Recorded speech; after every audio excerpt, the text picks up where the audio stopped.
সম্মানিত সভাপতি আমাদের সেরেকস হযরত বিশাহুল জামান দামাত বরকাতুহু আলিয়া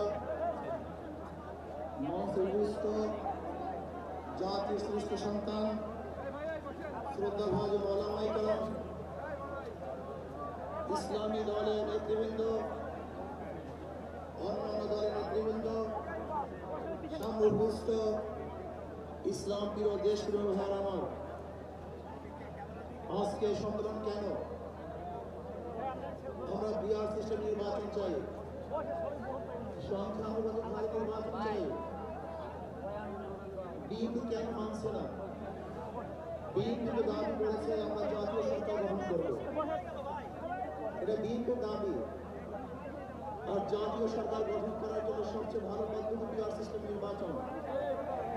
জাতীয় সরকার সর্বদলের অংশগ্রহণমূলক সরকার, আর সর্বদলের অংশগ্রহণ সরকার গঠন হতে পারে একমাত্র পিআর সিস্টেম নির্বাচনের ভিত্তিতেই।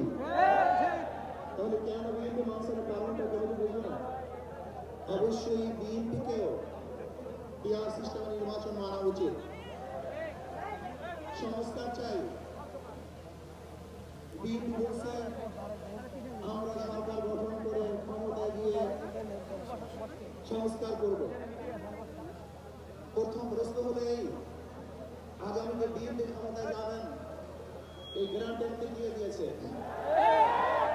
আপনি কিভাবে ভেবেছেন যারা 91 থেকে 96 পর্যন্ত ফেল করার কারণে 96 ক্ষমতা আসতে পারেনি, আবার 2001 থেকে 2005 পর্যন্ত দেশ চালাবার কারণে 2008 তারা ক্ষমতা আসতে পারেনি। 2001-এ